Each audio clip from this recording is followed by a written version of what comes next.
Bonjour à toutes et à tous et bienvenue pour notre Facebook Live hebdomadaire. Je suis avec Alexis Patry, journaliste culture et community manager à Tétu, et Marion Châtelain, journaliste à Tétu également. Aujourd'hui, exceptionnellement, c'est Marion qui va remplacer notre cher community manager.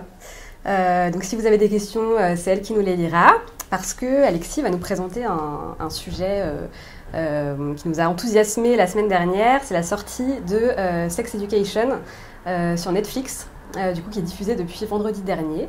Une série qui aborde la sexualité de manière extrêmement intelligente, notamment celle des adolescents. Alexis, est-ce que tu peux nous faire un petit résumé de cette série ? Bien sûr. Alors on va essayer de pas spoiler, voilà, mais c'est une série Netflix donc, qui est sortie vendredi 11, donc il y a un peu moins d'une semaine sur la plateforme de streaming. Une série qu'on doit à Laurie Nunn, c'est sa première série. Et en fait, c'est une série qui suit notamment 3 adolescents, Otis, Eric et Maeve. Et Otis et Maeve en fait, vont créer un cabinet clandestin de thérapie sexuelle et de thérapie de couple dans leur lycée, puisqu'Otis bénéficie de l'expertise, on va dire, de sa mère qui est sexologue et dont il espionne les consultations. Et c'est une série qui est vraiment intéressante, qui change en fait des séries sur la sexualité des adolescents parce qu'elle est très réaliste. On a des adolescents qui sont pleins de questions, qui sont très maladroits, des questions auxquelles Otis va essayer de répondre et de trouver des solutions, et ça nous change vraiment des séries sur la sexualité des adolescents qu'on pouvait avoir auparavant, des séries même comme Elite qu'on a beaucoup aimé, qui était une série Netflix mais qui avait ce défaut de manque de réalisme parce que joué par des acteurs. Justement, de quelle série ça s'inspire selon toi ? À quelle série sur la sexualité ça t'a fait penser et qu'est-ce que ça a de plus ? Alors sur le côté Angleterre, sur le côté parfois un peu trash, parce qu'on a quand même des gros plans sur des pénis, ce genre de choses dans Sex Education. Par ce côté-là, ça peut faire penser à Skins. On a un côté un peu Glee ou Freaks and Geeks pour les gens un peu plus âgés, donc pour le côté vraiment milieu lycéen, avec ce côté de groupe, les gens un peu plus populaires, un peu moins, même si cette série aborde ça de manière un peu plus fine qu'habituellement. On est moins dans la caricature sur les différentes tribus, les différents groupes qui peuvent animer les lycéens. Et justement, tu parlais du réalisme de la série. Est-ce que c'est ce qui, toi, t'a motivé à la conseiller sur Tétu ? Complètement, parce qu'on a des adolescents qui ne sont pas joués par des personnes à qui on donnerait quasiment 30 ans, et parce que c'est vraiment des personnages qui sont drôles, qui peuvent être un petit peu maladroits, notamment dans la manière d'aborder leur sexualité. Et le réalisme, on le retrouve aussi dans la diversité des personnages, que ce soit une diversité d'orientation sexuelle. Eric, par exemple, pour lequel on a un vrai coup de cœur, est un personnage ouvertement gay. C'est pas le seul, on retrouve aussi Amoir. Et ce sont les 2 seuls ouvertement gays dans le lycée. C'est pas une raison suffisante pour la scénariste, pour la créatrice de les mettre en couple. Donc ça, c'est quelque chose aussi qu'on retrouve dans le réalisme. Une diversité aussi socio-économique avec des personnages qui, très aisés. D'autres comme Maeve qui viennent vraiment d'un milieu social plus défavorisé. Donc ça fait partie aussi des points de réalisme qui nous ont vraiment plu dans cette série-là. Et en quoi, à tes yeux, c'est une série qui donne à voir une meilleure représentation de la sexualité des ados, et particulièrement la sexualité des personnes LGBT et de l'orientation sexuelle par ailleurs Notamment parce qu'elle aborde en fait la sexualité des personnes LGBT, et elle l'aborde comme celle de tous les autres personnages, avec des scènes parfois très directes. C'est une série qui est vraiment très drôle et qui peut avoir un côté un peu trash. On évite de la regarder dans le métro ou dans le train. Vraiment, c'est une série à regarder chez soi, à binge-watcher en un week-end. Tu parlais d'Eric, qui est un peu notre chouchou, parce que c'est le personnage gay adorable de la série. Mais il y a aussi des personnages féminins extrêmement forts.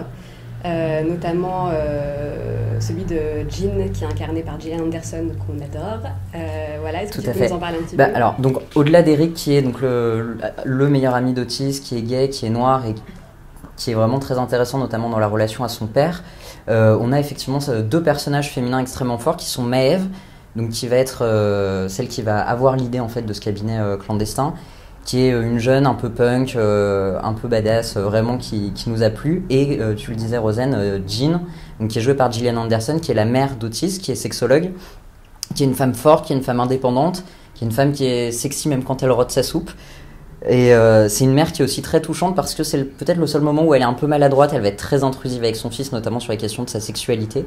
Et donc ça amène des scènes vraiment très drôles et assez improbables.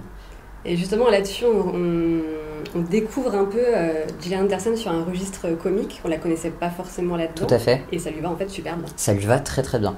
C'est ce personnage-là, et elle l'incarne à la perfection, ce personnage qui est drôle, qui est souvent drôle malgré elle, mais qui est aussi très drôle parce qu'elle a un franc-parler, parce qu'elle elle ne se laisse pas marcher sur les pieds, notamment dans la relation aux hommes de son âge.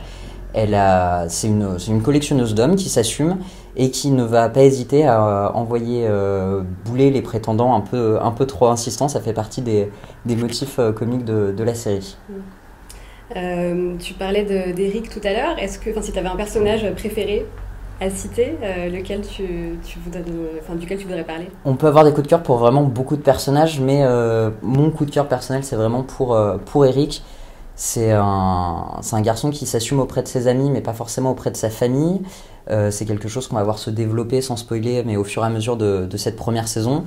Et un garçon qui va faire des rencontres qui vont lui permettre de beaucoup plus s'assumer. Et il va assumer aussi, au-delà de son homosexualité, il va assumer une identité assez queer. Il va pas hésiter à se maquiller, on va dire peut-être faire du drag d'une certaine manière. Et en ça, c'est vraiment un personnage qui est intéressant parce qu'il va au-delà aussi du personnage type de l'adolescent homosexuel qu'on peut voir, qui est souvent un personnage riche, blanc, dans une famille où soit ça se passe très très mal, soit ça se passe vraiment très bien. Là, on est dans quelque chose d'un peu plus subtil. Il a aussi un rapport particulier à la religion parce que sa famille est très croyante. Et donc lui, il va avoir cette question de faut-il se couper complètement de sa religion ou dealer un peu entre sa religion, sa croyance, ou en tout cas celle de sa famille, et l'homosexualité qu'il assume. Donc vraiment, il fait partie des personnages complexes de la série avec lesquels auxquels on s'attache, pardon. Mariam, est-ce qu'on a des questions éventuellement ou des remarques éventuelles? Alors, on n'a pas de questions, mis à part le nom de la série. Donc, effectivement, Louis, on parle de Sex Education. Je réponds aussi à Sébastien qui nous dit « Je viens d'arriver, ça parle de Sex Education ». Oui. Baï Momo qui nous dit juste « Je viens à l'instant de la finir ». Très bien, il a bingé visiblement. Et Karim qui nous dit « Arrêtez de spoiler ». Mais de ce que j'ai entendu, je ne crois pas. On essaie de pas le faire. Il n'y a pas eu de spoil. On a parlé du road soup, peut-être que c'était le spoil, le seul spoil. Mais vraiment, pour avoir vu toute la saison, on vient d'évoquer vraiment les grandes lignes et vous allez découvrir beaucoup de choses. Surtout, il faut insister sur l'humour de la série. C'est une série qui est très positive sur sa manière d'aborder la sexualité et qui est très décomplexante.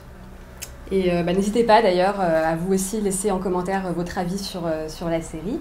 Il me semble qu'on n'a pas encore de saison 2 annoncée officiellement par Netflix. Non, mais ça semble quand même très bien parti. Ouais. Netflix a annoncé, sans annoncer vraiment de chiffres, a dit dans le week-end que c'était la série qui avait été la plus vue du week-end et que vraiment les premiers chiffres étaient très encourageants. On ne voit pas de raison pour lesquelles la série ne serait pas relancée en saison 2, surtout avec les intrigues qui sont laissées en suspens à la fin de la saison 1. Ouais. Ne spoile pas parce que j'ai pas encore vu la fin, donc voilà, je suis comme vous, j'ai pas du tout envie d'être spoilée. Merci beaucoup. Nous en tout cas on a hâte, on espère que Netflix annoncera une saison 2. Et on vous remercie d'avoir suivi ce Facebook Live, n'hésitez pas à laisser des commentaires et à bientôt. Merci d'avoir regardé cette vidéo têtue, retrouvez-en d'autres ici et là, et n'oubliez pas de vous abonner.